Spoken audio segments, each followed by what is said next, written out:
Okay. Cool. Great to see that you came here today. It was the toughest possible competition, Diablo 3 post-mortem in the other hall, and Friday afternoon. So thank you for showing up. My name is Fred, and I have the privilege of being the CEO and president of Paradox Interactive, which has been growing really rapidly in the past 2-3 years. And you might know us from titles like Crusader Kings, Europa Universalis, City Skylines, Magica. And today I'm going to talk about business models. And I think that in our industry we don't talk about business enough. So I used to work more with games 10 years ago when the studio was small, and I was kind of, even if I was the sales and marketing guy all the time, I still was a part of the games development team as well. But the more I moved out of the games development team, the better games we started creating. And even more so, the better business we started making, because I could focus on what I do best. So my goal of today is to actually make more game developers talk about business and business models. And this is one of my favorite all-time quotes from Warren Buffett.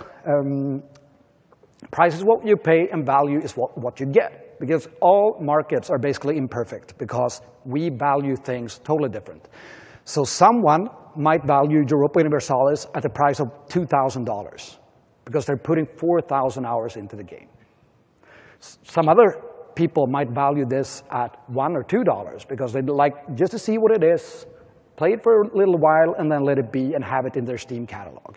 Now, price discrimination doesn't allow us to do that, to charge exactly what people want to pay for something. So all markets are in some ways imperfect. But once we move into a digital world, like we're in, most of us in here, we moved away from retail boxes, we can start experimenting much more, both on the pricing side and on the business model side.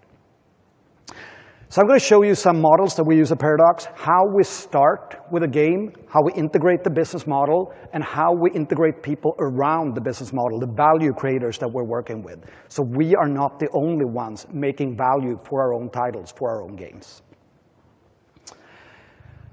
And starting just by, I'm going to use a few words that I come back to here. And maybe some of you are not familiar with these words, but business model, once you hear that, what is a business model? Well, it's basically how do you make money. So even if you don't talk about business models, you will have a business model in your company if you have revenue coming into the company. The second one is value proposition. And value proposition is the promised value that you're supposed to deliver to a customer who's going to use your product. And that has also been approved by said customer.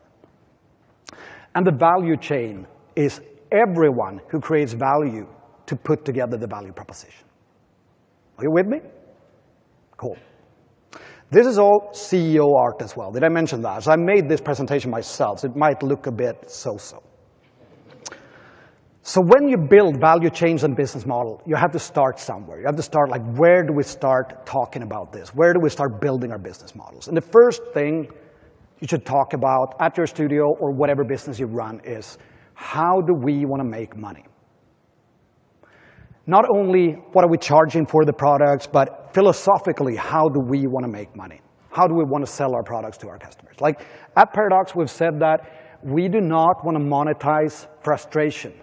That's one of our key pillars in our business model.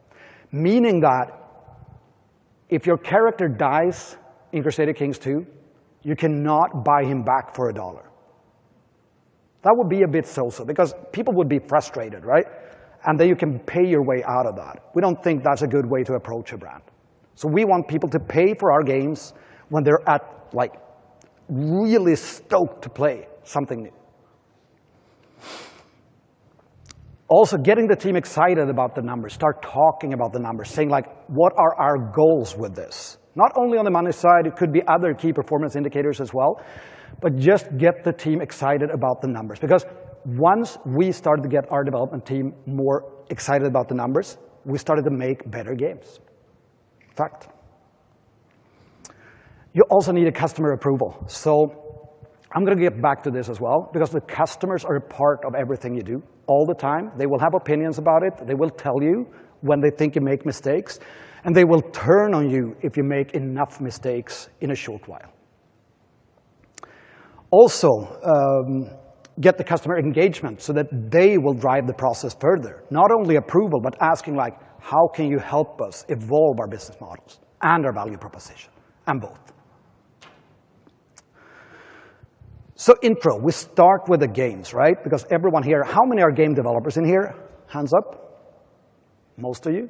And the people who work in sales and marketing, anyone? Few as well. Any media? No media, that's good. Then I can speak freely, that's very good. Good, we start with the game. So when we look at a new game, we look at something from the internal studio or we look to publish something. We talk about three things. And the first thing is, do we have the passion to do this game? Do we think that we have the people who will walk 10 extra miles to make this game really good? The second one is market. Is there actually a market for a game like this? If there's an established competitor, for example, you can always look at the competitor. But if you're creating something new, you have to kind of second guess if there's a market or not, trying to quantify it. But still. And the third one, obviously, is skill. Do we have the skills to do this? Passion is not enough to actually complete the project that's going to be world-class. So you need the skills to do it. Do we have the resources to actually pull through? The resources are not only on the development side. It's also on the sales and marketing side. We've had numerous discussions. This is 10 years ago. But still, whether a good game sells itself. How many in here would say a good game sells itself? Anyone? Yeah, a few really brave souls. That's good. So let's look at our funnel. How tight is the Paradox funnel? When we look at new games and how critical are we about new concepts coming into Paradox, or old concepts for that matter? I once was pitched a game called Fish Tetris, which was you should match fishes against each other to remove them. That's one of the most terrible pitches I've ever seen. And that's one probably of the 400 in here, 401 specifically, something like Fish Tetris. Those were the pitches received total in 2015 to Paradox Interactive. 401 pitches in total, which is more than one pitch a day. And of the 400 pitches, 20 went to the Green Light Committee for further research. And the games that we're actually signing for further, like up until prototype, is between 1 and 3. Probably all 3 of them, but at least one of those projects will be closed before it reaches prototype stage. That's how tight the funnel is. And then you go over to like, what are the reasons for declining so many games? First of all, there are genre issues. We have decided what makes a Paradox game. And I'm going to come back to that with even more CEO art. We stand for something, and if the game doesn't stand for the same thing as we do, we can't sign the game, no matter how good it is. Then you have pillar issues, which is very, very game-specific, and then you have, of course, development issues as well. Is the developer not the right developer? We don't think they can actually make this game happen. Just to give you a glance on how we work. The first thing we do when we look at a new game, or look at a new project overall, is setting the vision. And the vision is really important because when you look at the wall and you see the vision every day, you can unite your team. There are a couple of good visions out there. I mean, we use for our upcoming space game Stellaris, the galaxy is vast and full of wonders. So what does that say when you look at it? It says that it's kind of different from our other games. Because Europa Universalis there is no exploration in that game. So the implicated thing in Stellaris is that it starts with exploration. For example, then you can interpret this in many different ways, of course, but you can unite the team behind the vision. My absolute favorite vision, I think it's the vision at least, that's what I heard, is for Gears of War. And very easy to understand, Marcus Phoenix is a badass.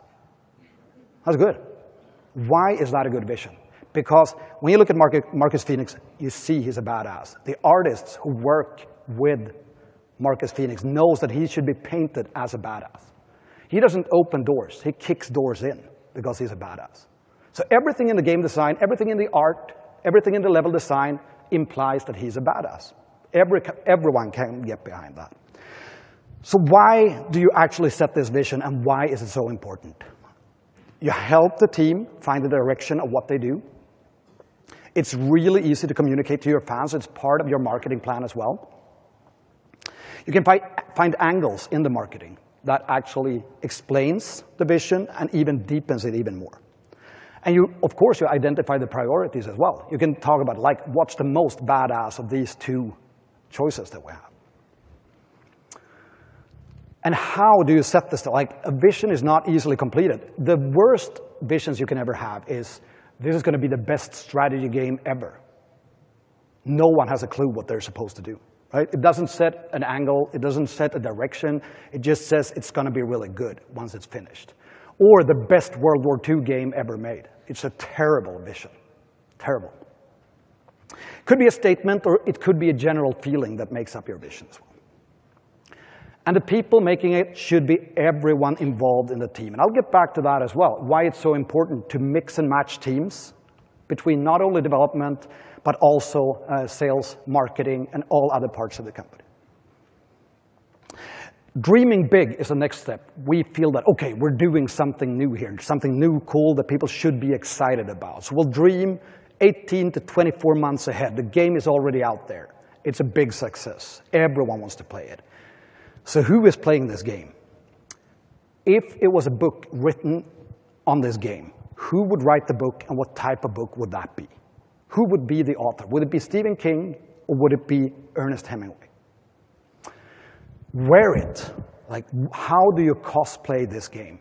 How do you make the game have a soul? So when someone goes to PAX to show off to their friends, what do they actually wear? Watch It is obviously a TV series. Maybe is it Netflix or HBO? Is it R-rated or T-rated? And who's the director for this TV series or a movie? Build it. How do we actually get our fans to build things for us? What do they build in the game? How do they present it, etc. Preach it is really important. It's like, what do people say about this game when they're trying to convince their friends to play it? When we released Europa Universalis 3, our whole tactic was anti-marketing. And why do you call it that? Our whole marketing angle was, maybe this game is too hard for you to play. And people were like, really? I'm going to show you. So we found out that the way most people learned about Paradox games was they saw other people playing the Paradox game, and they asked, what are you playing? Never mind, I don't think you would get it. And that provokes a lot of people, obviously. Some people would be like, okay, I get it, I'm stupid, I can probably not play this game. Other people would be intrigued, and those were the people we're looking for. And of course, this summarizes it into a lifestyle. You'll live it, you'll live the game. And so this is the dreaming big scenario that we're using. First the vision, then like, how do you dream about this? Which takes us into my game pillars, which is what actually makes up the game, and how are the different departments of Paradox involved in what the game actually is. And if we start with what is the game pillar, we have 7 different game pillars. The most important thing about every pillar of our games is the player value. You always start with discussing what is the right for the players. And the problem with our industry has been for a long time that there are a lot of big egos with artistic ambitions. It can also be a positive thing, but when it comes to player value first, it's a really big challenge. And I know I'm one of these egos as well, so sometimes you have to just put it away and do what's right for the gamers. The second most important thing here is the Paradox value. Like, for us as a company, what value does this pillar have, and how does it match with the gamer value? If we're working with an external developer, what's their value in this? Or if the internal studio at Paradox, what's their value? Marketing value. The marketing department, why should this be exciting to them? Why is this core pillar a really good thing for marketing? And of course, the people working in sales, working with our partners, working with Steam, Microsoft, Sony, etc. Why should they be excited when they are trying to sell and present the game? Does it make sense? So we're trying here, our most important feature of all is replayability. For people to pick up and play the game again and have a different experience, there is something new that they didn't experience before. And the most obvious thing for that, for the gamers, is that they get a lot of bang for the buck. It's a lot of value for the gamers. And the big thing for Paradox is obviously that we get highly engaged customers. People who play our games over and over again, provide us with feedback, and it creates a positive spin of developing the game further. The development value here is that you can continue for a long time to continue to develop the game and make it even better. If you have high engaged fans to play it over and over again, people will continue to support your development. The marketing value is obviously it's easier to reach the customers because we know they're in-game and we know they're following our social channels, our email channels and everything. It's very easy to communicate to all the gamers out there. And the sales value for the people handling the partners is the attach rate. So if you release a new piece of DLC or an expansion, you know that a certain amount of the people who are actually playing the game every month or every day even are going to buy this expansion or DLC. So business-wise, it actually makes sense. We also say that we are hardcore. We're in the hardcore segment of the gaming markets. We're not making any casual games. We're targeting niches. And the player value here is to feel smart, right? The whole, maybe you can't really play this game feeling, but you can, and you feel smart. It's like being a part of the Illuminati, only that you're a Paradox gamer instead, which is almost as good. You don't really rule the world, but you do it on your computer. Yeah. It's like an interactive version of Illuminati. The value for Paradox is obviously that there is limited competition. So we're not going up against Zynga or King in this case to buy new customers all the time. So it's a limited competitive space. So if we make really good games, we know we can keep the gamers. The dev value is that there is no bullshit in here. They can pretty much do whatever they want as long as they get the gamer approval. So it's not only data-driven, but driven by what the gamers say as well. In the marketing value, it stands out. So it's not just another copy of a copy of a copy of a game that is trying to churn out new things. It's actually something that stands out and has a marketing angle. And the sales value is obviously that the lifetime value of this is going up because the hardcore gamers play more. I'm going to run through a little faster here, but we do function over form, which means that the game doesn't have to be AAA quality on the side of graphics, for example, which means that for a player, you don't need the latest and greatest hardware to play the game. For us, it's a good return of investment because graphic costs a lot of money. So we can keep the risks down and still keep the upside because if a lot of people play the game, we still make a lot of money. So the risks are lower and the ROI can be really great still. The dev value here is small teams. You can work in small teams where you have a lot of say, so a lot of responsibility. This doesn't fit all developers, I know that. But to the people who want to work in small teams, where actually your opinion counts, this is the perfect way to do it.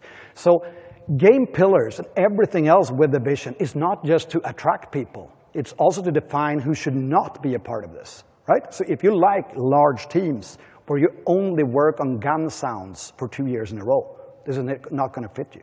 So it's really good to be upfront about that as well.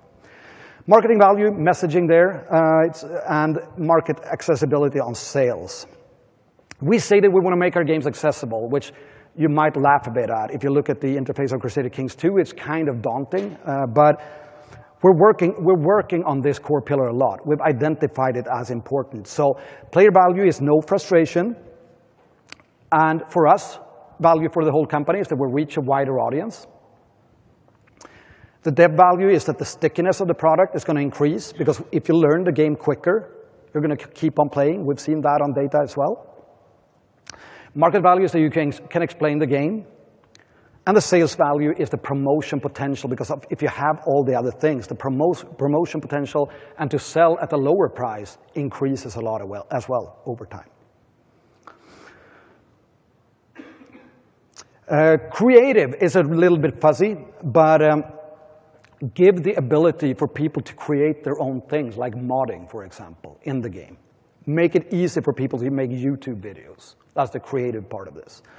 So for the gamer, it's a self-expression thing. People love to do things. So people make mods without being paid, right?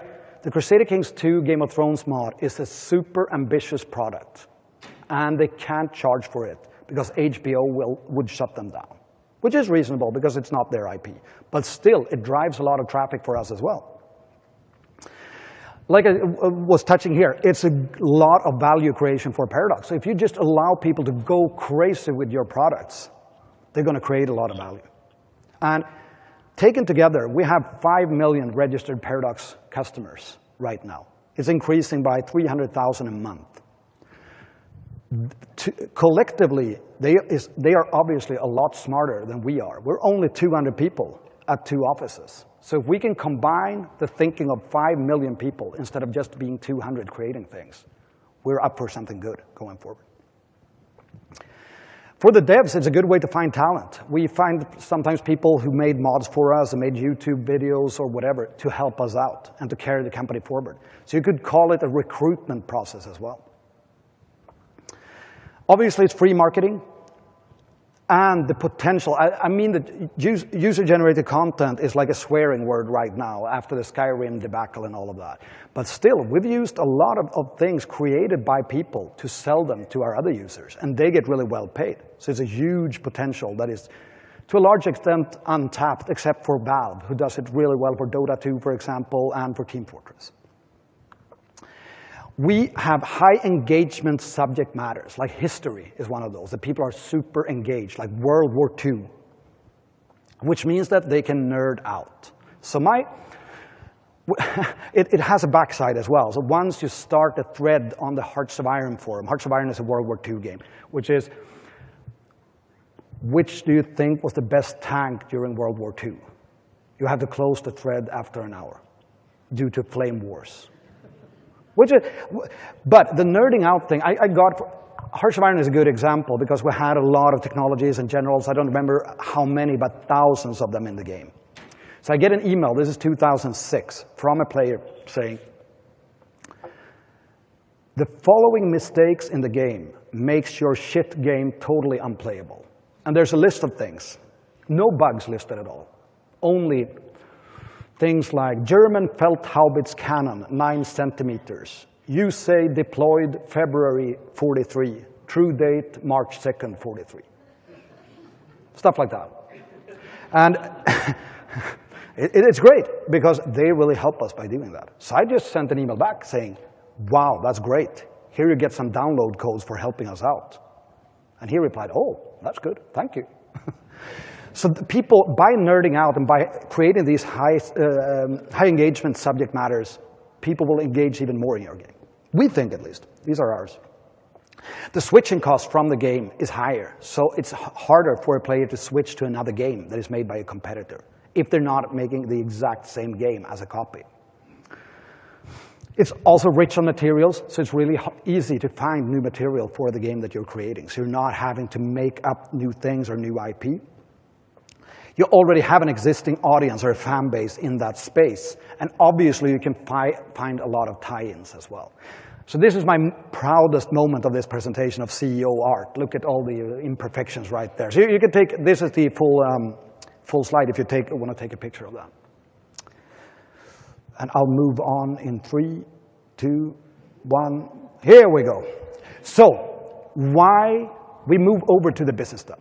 That was the game stuff, how we make games at Paradox from a business angle still. I have some Paradox developers in the audience, and they would tell you a totally different story than this one, how we make a game. This is my perspective on the business side. So why do you want to make a business model?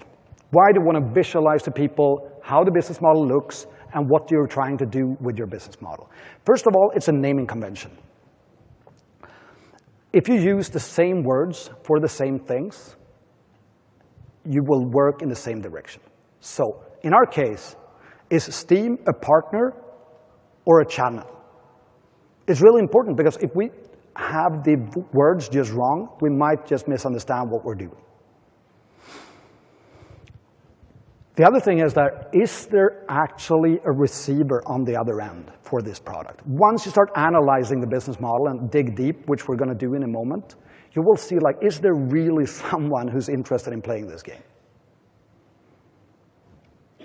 It helps you to focus a lot as well. If you visualize the whole business model on a big screen like this, you will see quite clearly what do we need to focus on to make this a big success. And the fourth one is that it encourages use of data, because once you start talking about business models, you will figure out that some people only have opinions. It's my opinion that. I actually banned that word from our management meeting. I said, you can't have an opinion because it's worth shit, right? You can have a thesis. My thesis is that the things are like this. Opinions, no. Thesis, okay. If you have data, you can say, the data backs up, and I base my thesis on this data. But maybe your thesis is wrong, so the data is showing something else. That's also how you put it, the naming convention. No opinions. Then we make what we call a business model assessment. We ask ourselves 7 simple questions about the game that we're about to look at. The first is the product switching cost. How much does it cost for a customer to switch from your product to a competitive product? How much emotional investment, financial investment, forum time investment, and other relationship has a person actually invested in this game? And how easily would they switch to another game? How do we have to screw up for the people to actually leave us and never come back? That's the first one. The second one is, what's the potential for recurring revenue in this game? It has a lot to do with the core pillars that I just presented, like the replayability. If the replayability is high, the recurring revenue potential is much higher, for example. Earning versus spending. Do you make money early in the process, for example, through a Kickstarter? Or do you make money after the game is released? How does that look? It's a risk assessment. Do we as a company have a game-changing cost structure? If we compare to our competitors, how large teams do they have? What's their marketing budget? How do we spend our money? Are we smarter with our money than our competitors are, but we can still keep the same quality? To what extent do other people, or are other people allowed to add value to our games? Modders, for example, YouTubers. So how do you make other people do the work for you? It's also a cost issue to some part, because if you have 1,000 YouTubers creating videos for you, you don't need a marketing department. Or maybe you need a marketing department because you can get up to 2,000 YouTubers next week. So to what extent do others do the work? And the final one is, how scalable is the product? And by scalable, it's a buzzword here in San Francisco specifically, but all over the world. Scalable basically means, can I sell one more product without adding any extra staff? How scalable is the business model? And the final one, how protected are we against our competition? Is it easy to, how do we see that, the protection against competition? These 7, we rate them from 1 to 10, and then we try to see how can we actually make this even better? And how do we integrate that in the game design? We make the assessment sheet, and we apply it on the game design sheet and see, wait, can we do something here? Is there a potential to do any of these 7 a lot better?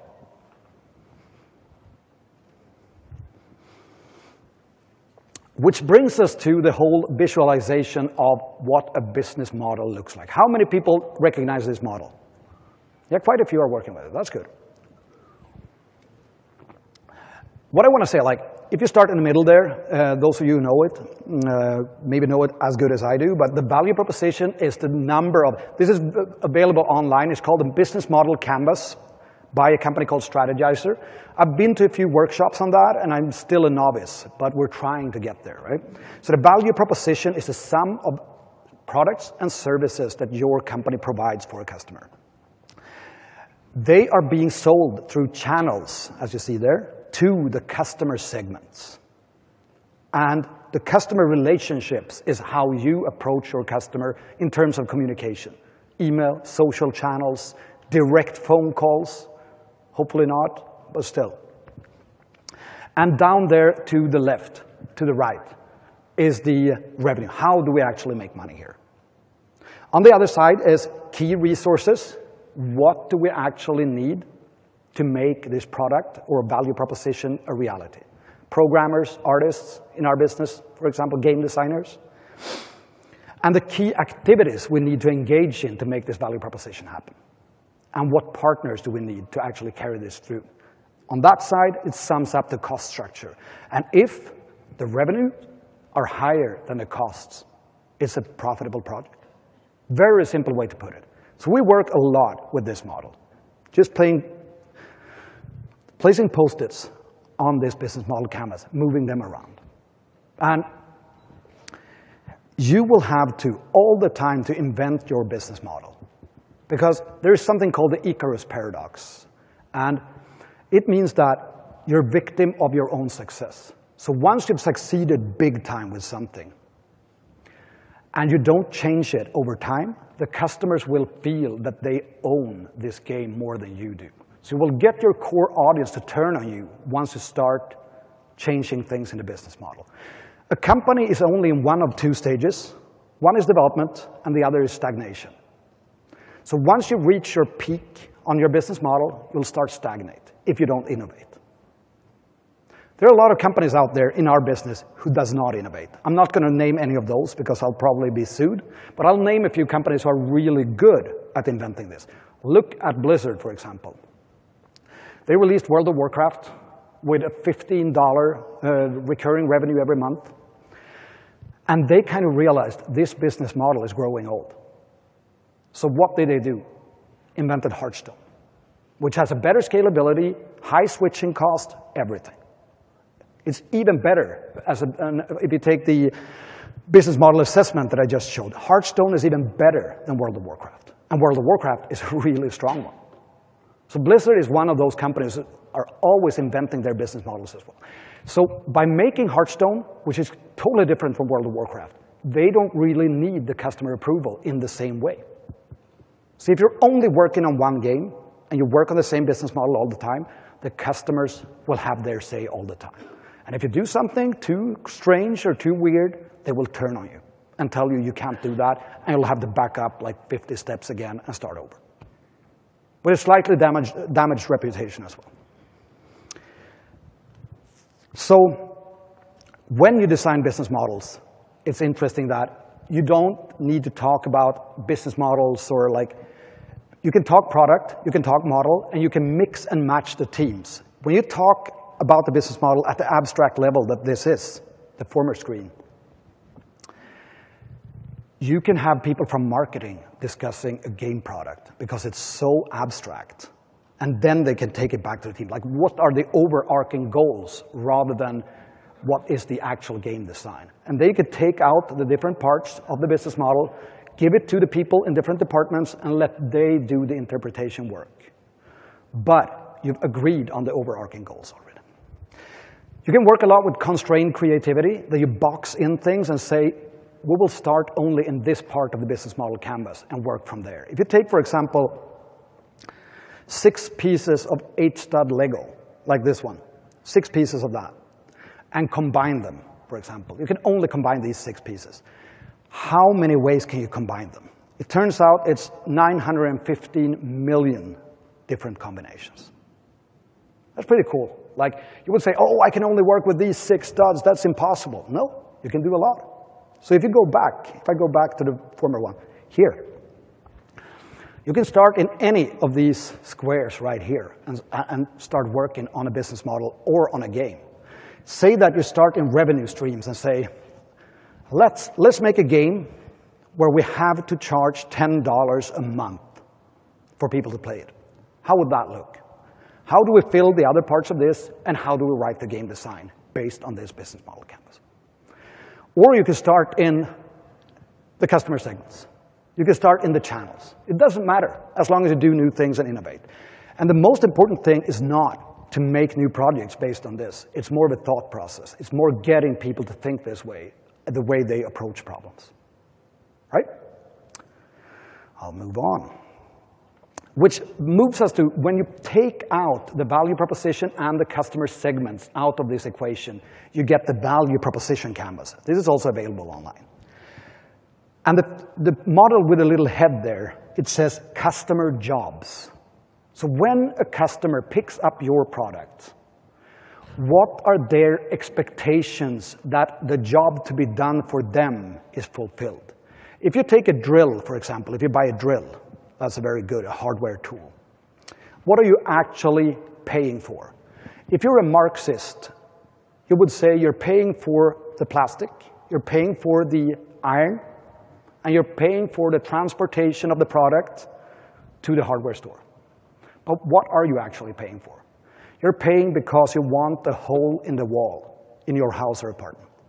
Nothing else. It's a customer job that needs to be fulfilled.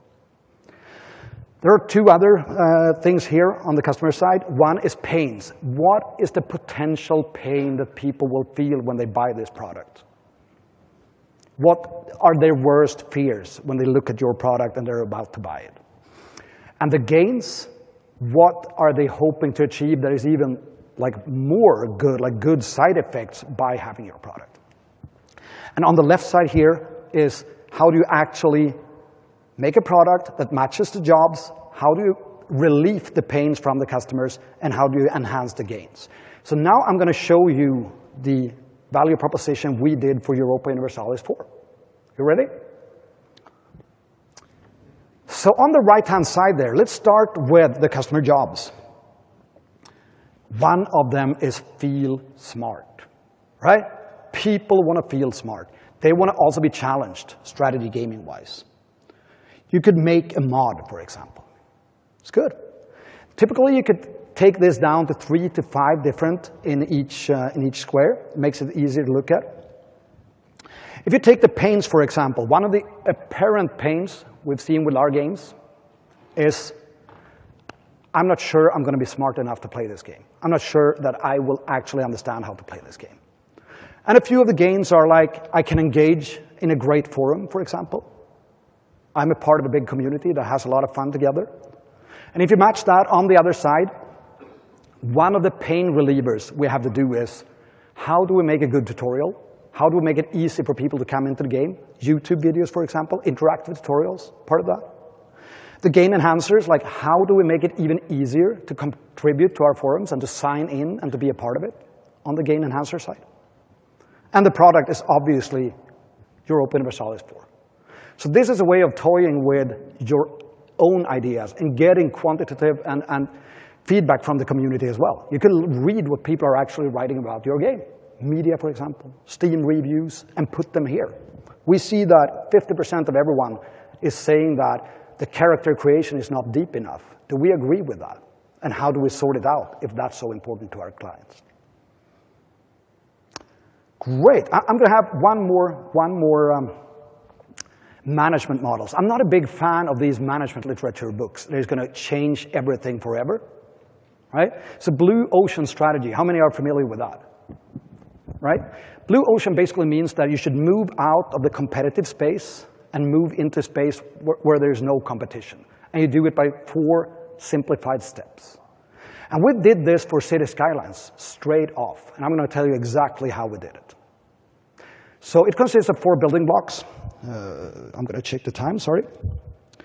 4 building blocks, which is, first of all, what features do our competitors have, in this case, SimCity 5, that we can eliminate completely from our product. And that is costly for them to create as well, so we save money and take away a feature. In our case, it was that the game was always online. They put a lot of money into making it always online, and we said, what would be the reasoning? If you're making a customer job out of this, what's the reasoning of always being online? We don't think there is one. We think what they looked at was the value for EA to be always online. They probably wanted to track the customers and see what they did. So we said, okay, we also want to track what our customers are doing in the game. Can we do that without being always online? The answer was yes. So good. Out the door, right? Simple as that. Reduce. What features do we think we can reduce to such a limit that we save a lot of money without ruining the game experience? There are a lot of examples of this in City Skylines SimCity example, but in this case we had 200 buildings in our game when we released it. They had 800, and that's a huge budget difference. Create. What features can we add that is of high value to the customers, but is not present in the current product? For us, it was, for example, modding. We knew that the SimCity modding group were desperate to have a game with modding in it, a modern city builder. That also took care of the problem that we had fewer buildings. In 24 hours, we had more than 2,000 mods for City Skylines. So, ta-da, right? Took care of the problem. And what factors should be raised above industry standard? We don't need to outdo them totally, but so we put a lot of effort into the management layer of it. We said people want to play, they don't want every individual simulated because it's really costly. So we'll put a management layer on it and more abstract how you actually run a city, which can have really interesting side effects once you start following individuals in City Skylines and make a lot of funny stories, which is also a side thing with emergent gameplay and all that. I urge you all to read a PC Gamer article which is called The City Skylines City with Only One House, where they try to simulate The Sims in City Skylines. It turns out very weird, I can tell you that much.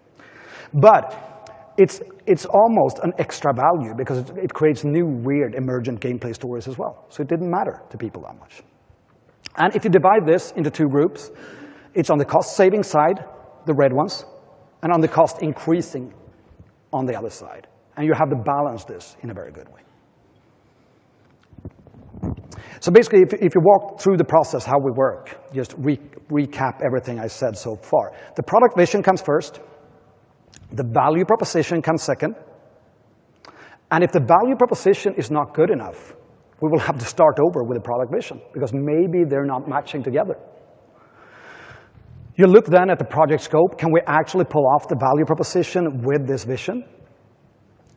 Up to the prototype phase. And after prototype, you're fairly sure that the whole team understands exactly what they're supposed to do, the marketing angle, the sales benefits, everything. So everyone in the organization will be on the same page if it's done right. I'm not saying we're doing this right all the time, because I have Paradox employees in the audience, but we strive to do it right. And if the prototype is not good enough, you just go back to the value proposition and say, can we redo the value proposition and see if it fits better for the next prototype? Is it even worth doing a new one? And if you take game design versus business strategy, because it's basically the same thing. Typically, when you run into a problem with a product, it has a business side and it has a development side. It's not opposite, it's actually the same. So we take the Crusader Kings 2 example. We have developer problems and we have business problems. The problem with previous versions of Crusader Kings was that every time we released something for it, it was different versions for different gamers. Which, on the other hand, on the business side, caused lower attachment rates for DLCs, because you needed all the time to upgrade your game. The developer problem as well, this is actually Europa Universalis 3 was a game released before Crusader Kings 2, so all the problems come from Europa 3. The multiplayer support, because you had different versions, you couldn't have multiplayer support in a good way, which made the business problem that customers weren't satisfied because it was not a full and complete product in the eyes of people. The developer problem also, which stemmed from different versions, was that it was problems to adapt the mods to all the different versions, which made the business problem that you had lower engagement rates on the people there, because they knew that maybe I can't download this mod because I have the wrong version and whatever, I don't really care. So our solution to that was actually, every time we release a DLC, you download the whole game and you get 50% of it for free and the rest you unlock. But all the content is in there, so everyone is basically playing the same version. So what seems like a really simple solution actually took a lot of thinking, because both these things had to match in together. If this was only something that would have been solved from a development standpoint, I'm not sure that we would actually sort out the business problems. We could have found something completely different that took care of the developer problem, but what didn't make sense business-wise. Which takes me to the final part, which is the value creation part. And we have coined an expression that we call games as a platform on the value creation side. And value creation-wise is a gaming ecosystem created by you that continues to grow without your own involvement. So basically, it's a self-serving system of gamers. Team Fortress 2 is the best example in the world of this. So when you talk about value creation, like who is actually creating value in this process? And what are the two key rules for how you make it possible for people to create value for your game? First one is, if you make it easy for people to create value, for example, mods, you're on the winning side of the games industry.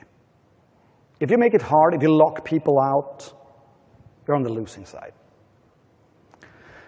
If watching a YouTube video of your game adds value to the gamer rather than spoils the whole game, you're on the winning side of gaming. Those are the two golden rules of value creation and how your game is created and how it affects your game design. So it's not only about creating the value and how do you actually attract the people who create the value. Simple. First, lots of replayability, a lot of good mod support, dedicated people who take care of that, a YouTube friendliness. We talk a lot about what's the YouTube moment of this game. Like, why do someone finally, or just all of a sudden on YouTube, cry out in like laughter or something like that? What happens in the game when that happens on YouTube? Because that is what people are actually watching on YouTube.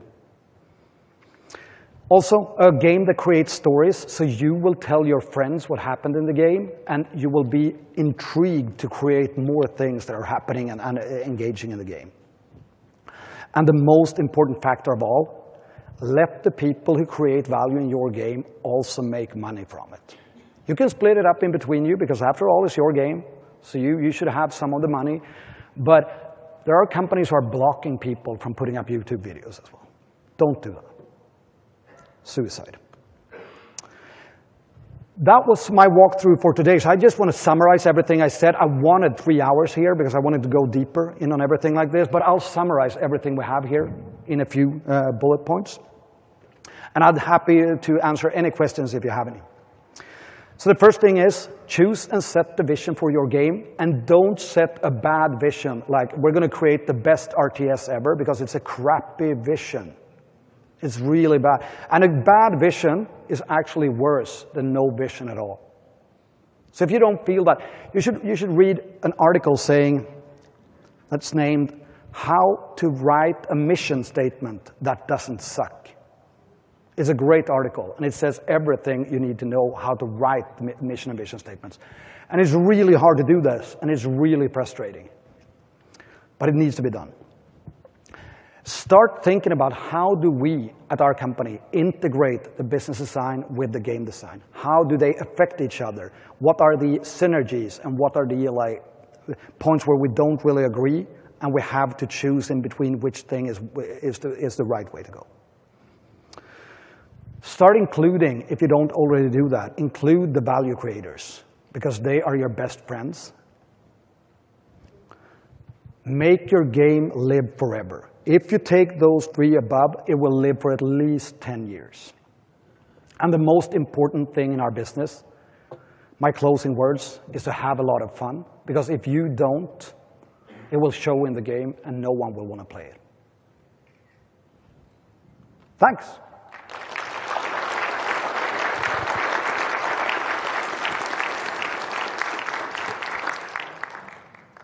Any questions? Really? It's Friday afternoon and all? You're longing for the beer? Hey, how's it going? Thanks very much for the talk. So on the subject of value creation, I don't know if you deal with this a lot, but I have sort of a concern about the idea of physical merchandise creation and how you handle that side of things on the fan side. So with the rise of things like Redbubble and other fan sites and community sites where people can submit their own artwork or variations on your game's artwork, how do you kind of handle that stuff? You mean people who monetize on your game without telling you, or? Exactly, like someone who's going to make a Crusader Kings 2 shirt and sell it on a Redbubble site without your explicit permission and stuff like that. No, I think it's really important to put down, like, to own your brand as well. So you need to be very clear that, of course, you can sell this, but we need a part of the revenue to continue to develop the game and everything. So there's nothing strange about that. You should just tell people that. We're really upfront with that. Okay. So as long as people do it just for fun, it's okay. If they start monetizing it, we want in on it, because still, we made all the hard work. So I don't think that should be a problem. Cool. Thank you very much. But always, when you communicate with value creators, it's very important not to start with a lawyer. Right. Because a lawyer is a very aggressive way to approach someone. So if you get a cease and desist letter, people might just post it online and say, look at these assholes, I'm just trying to do a lot of fun stuff here. So send out an email and saying, you know what, this is our take on the situation. What do you say? Just be reasonable and nice. And most people will actually, they will understand the situation, I think. Cool. Thank you again. Hi, you talk about high switching cost is something that you want to have in your game. I'm wondering if you can talk a little bit about basically the things that give a game a high switching cost, and things in your game that might take away from that. A game that has high switching costs? Yeah. Just basically, like, what practices you think tend to promote that. And just to clarify, by the way, it seems like mainly what you're talking about is basically like sunk time and sunk cost, the psychological barrier people have to kind of pull away from that. Are there other elements to it than that as well? Absolutely. There are several different ways there are several different switching costs. One is, for example, financial. If you put a lot of money into something, you will continue like supporting that, typically. So psychologically, once you put $1 into something, you'll continue to support that. And that's why consultants like to send an invoice as quickly as possible, so they can continue just invoice you, because you'll probably be immune to invoices after a while. I've seen that happen all the time. But if you take a game with high switching costs, the two MOBAs that are the biggest one have really high switching costs. And the reason for that is I play League of Legends myself a lot. I could never switch to Dota, both because the mechanics are too complex and I'm not smart enough, but to all you Dota 2 players out there who feel that you're better than League of Legends player. Wow. But I've learned all the characters in the game. So I know exactly all the moves. I know exactly how to attack and how to protect myself from everything. So that's a perfect way of saying that gameplay design and character design actually adds a lot of switching costs to a game. Okay, cool. Thanks. Cool. Thanks.